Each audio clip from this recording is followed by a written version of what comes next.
بسم اللہ الرحمن السلام علیکم خواتین و حضرات، ناول قربتوں سے آگے کی قسط نمبر 9 پیش خدمت ہے۔ اگر آپ نے ابھی تک چینل کو سبسکرائب نہیں کیا تو اس کو سبسکرائب کر لیں۔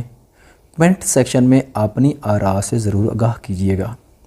وہ بھی کلاس لے کر سٹاف روم میں آئی، تبھی اس کی کلیگ نے اسے بتایا کہ ہاں نرس آپ کا پوچھ رہا ہے۔ ابھی وہ اس کی بات سن رہی تھی کہ سٹاف روم کی ڈور ناک ہوئی۔ چونک کر وہ مڑی تو ہاں نرس کھڑا تھا۔ آن نے گہری سانس ہوا کے سپرد کر کے خود کو پرسکون کیا اور اسے سوالیہ نظروں سے گھورا۔ یہ اب کیا کرنے آیا ہے؟ دل میں سوچا۔ مس اگر آپ کو برا نہ لگے تو پلیز کچھ دیر۔ اس نے انگوٹھے کو انگلی سے ملایا۔ ٹیچر نے ہان کو چبھتی نظروں سے دیکھا اور بنا کہے باہر نکلتے چلے گئے۔ میں نے سنا ہے تم علی دان شاہ کے ساتھ رہ رہی ہو۔ لہجہ ایسے جیسے آن اس کی پراپرٹی، ہان کو جیسے آن پر مکمل اختیار ہو۔ ساتھ ہی اسے یہ امید بالکل نہیں تھی کہ آن علی دان شاہ جیسے بلینر کے ساتھ بھی مل سکتی ہے۔ کیا آن لالچی عورت تھی؟ آن نے بازو سینے پر باندھ کر اسے گھورا۔ تمہیں یہ حق میں نہیں دیتی کہ انویسٹیگیٹ کرتے رہو۔ وہ تمہارے قابل نہیں آن۔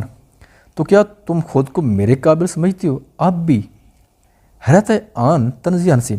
خود کو غلط سمجھ میں جانے سے روک لو آن، ورنہ مسل دی جاؤ گی، اتنا کہ تمہارا نام نشان تک نہیں مل سکتا۔ تم نہیں جانتی آن، علی دان شاہ کسی بھی طرح سے قابل نہیں۔ میں یہ سب تمہارے بھلے کے لیے کہہ رہا ہوں، میں نہیں چاہوں گا تم جانتے مجھے کھائی میں جا گرو۔ وہ ملتجی ہوا۔ آن آپ کے دھیمے مگر چبھتے ہوئے لہجے میں بولی، میرے بھلے کے لیے کیا تم نے؟ یہی کہ حنیم کے کہنے پر روب ڈالنے آ گئے ہوں؟ تم ہر وہ کام کرتے ہو ہاں نرس جو حنیم کہتی ہے نا؟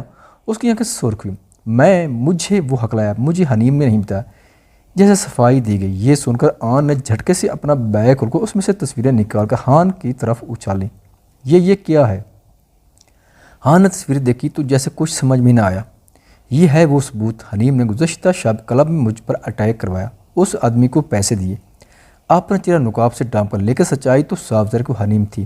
غور سے دیکھو، وہ ہلکا سا چلائی جیسے اب اس کی برداشت سے باہر ہو گئی۔ یہ سب ڈرامہ باز تھا، یہ دنیا ایک ناٹک تھی، ہر ایک کے سینکڑوں چہرے تھے۔ اس کا اصل کس روپ میں چھپا ہے یہ پتہ ہی نہیں چلتا۔ لوگ کھلتے جاتے پیاز کی چھلکوں اتنا، پرت در پرت، ہر رنگ مختلف، ہر روپ الگ۔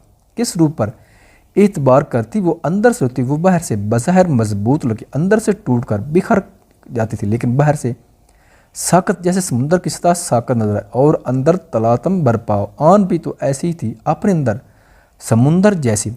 ولا پہنچ کر اس نے سوچا مدھان شاہ کو اس کی سپلیمنٹری کی تیاری کروا دے۔ ابھی وہ سیڑھیوں سے اتر کر 2 قدم ہی بڑھی ہو کہ علی دان کی آواز نے اس کے قدم روک دیے۔ میں آج آپ کے پرنسپل سے ملا تھا۔ وہ مڑی اور نگاہیں سوالیہ ہو جیسے پوچھ رہی ہو، تو پھر مجھے ایک بات سمجھ میں نہیں کہ آپ جیسی ذہین اور پرانے اسٹوڈنٹ سے وہ کس وجہ سے خار کھائے ہوئے۔ وہ جاننا چاہ رہا تھا۔